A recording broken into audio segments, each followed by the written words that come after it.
What's up-y?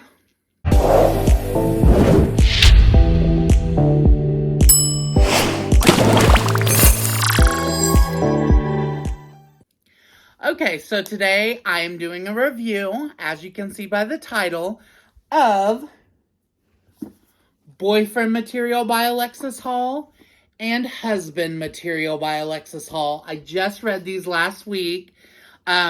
Husband Material just came out in August, so it's a brand new book. Boyfriend Material, I believe, came out in 2020. I could be wrong. Let me look. This is going to be a very relaxed review, by the way. I'm not doing any editing or anything crazy. Just talking about these books. Yeah, 2020. Okay, so in the first book, Boyfriend Material, I'll read you the back and then I'll give my review of it and then move on to Husband Material, which is probably what you're really in for because it's the new book. Everybody, lots of people have read Boyfriend Materials and not as many people have read Husband Material because Husband Material is new, obviously. So anyway, it says, wanted, one fake boyfriend, practically perfect in every way. Luke O'Donnell is tangentially... This book had some big words, I will say. There were some words I didn't know what they meant, which made me feel kind of stupid, but maybe I'm not stupid. I don't know.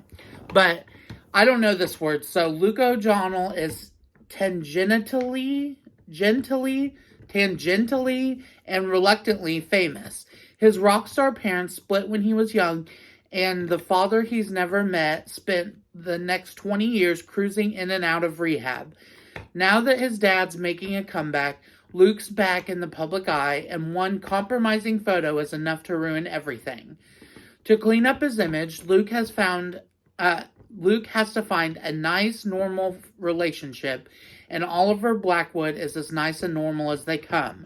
He's a barrister and an ethical vegetarian, and he's never inspired a moment of scandal in his life. In other words, the perfect boyfriend material. Or perfect boyfriend material, not that. Unfortunately, apart from being gay, single, and really, really in need of a date for a big event, Luke and Oliver have nothing in common, so they strike a deal to be public-friendly fake boyfriends until the dust has settled. Then they can go their separate ways and pretend it never happened. But the thing about fake dating is that it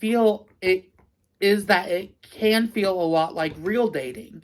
And that's when you get used to someone, start falling for them, don't ever want to let them go. So I suck at reading out loud, I'm sorry. But anyway, this was a cute book. I gave both books 5 out of 5 stars. I'm generous with my stars though. They probably could have been 4 stars if I really thought about it. But I liked them, so when I like a book, I give it 5 stars. I'm not stingy with my star ratings. So the compromise...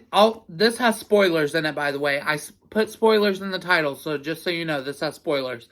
But so the compromising photo of Luke was him in bunny ears and dressed scandally clad, and he's pouring out of a club drunk, and he works for a nonprofit organization called CRAPP, which is they do fundraising for dung beetles. But his boss is hey, just so you know, our investors are pulling out because they saw this photo of you, and you really need to get it together. So Luke is okay, well, I'll get into a relationship with a stable boyfriend, and then I'll be a good gay. So he finds Oliver, which is his best friend Bridget's friend as well. And he's met Oliver twice before. And Oliver was kind of giving off weird vibes. Luke thought he despised him, and then Oliver thought Luke despised Oliver. So it was just kind of a misunderstanding of sorts. But anyway, they start fake dating, and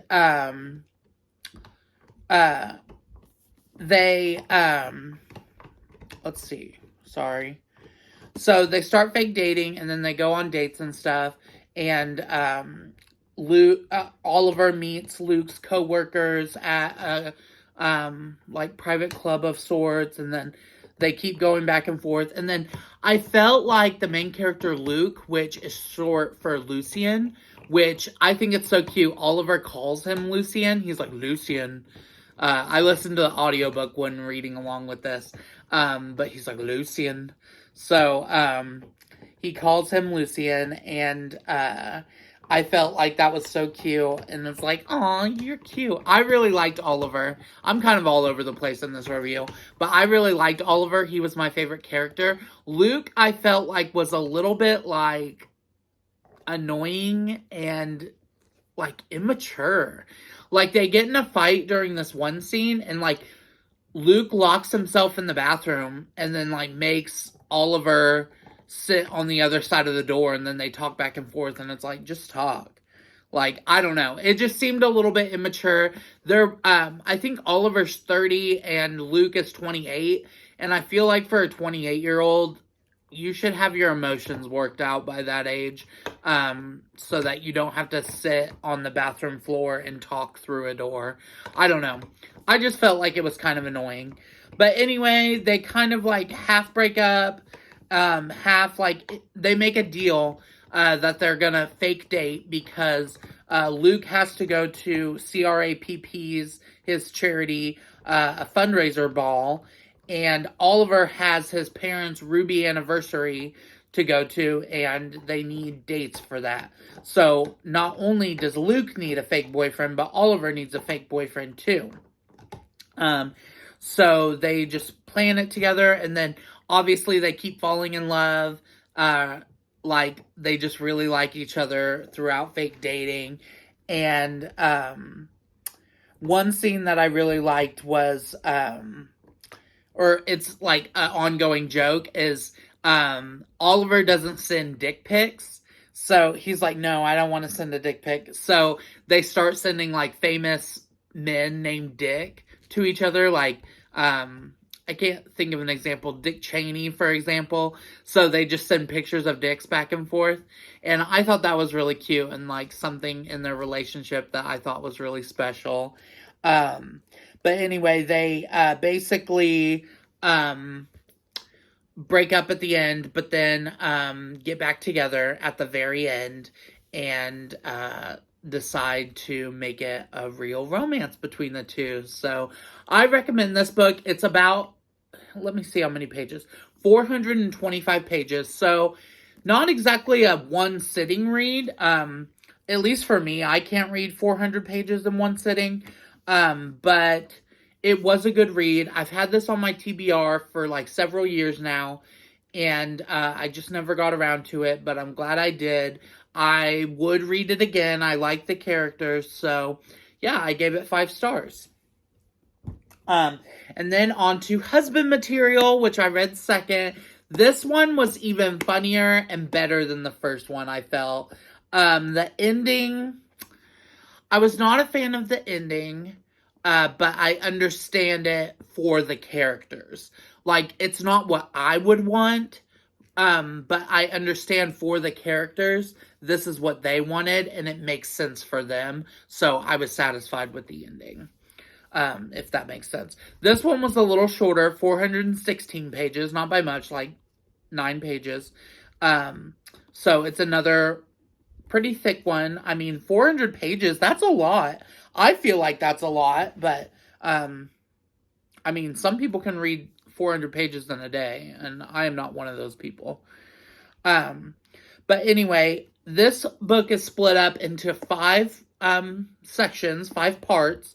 The first 3 are weddings that they go to. It is Bridget's wedding to Tom, then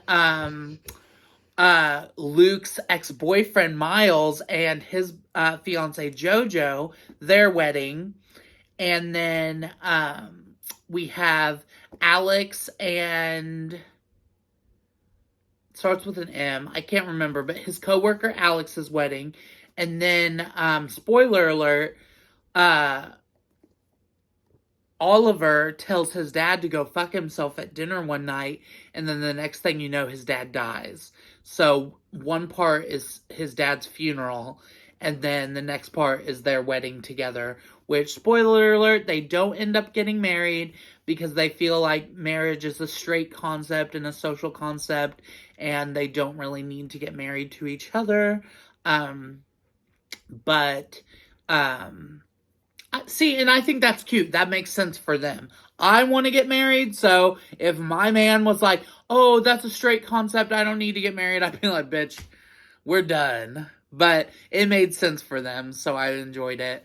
And Bridget is such a funny character. I felt like this book was so much more funnier than the first book and a little more lighthearted. And it happens 2 years after the events of the first book. And I felt like Luke matured a little bit. So I enjoyed it more. Like, I have little tolerance for immaturity in grown men. It's just something, mechanism in my brain that I can't stand. So anyway, I just felt like this was a much better book. 5 stars I gave this book. If I had to redo it over on Goodreads, I would give this 4 stars and this 5 stars. But overall, it's a good series. I hope there's another in the series called like Daddy Material or something, where they adopt a kid.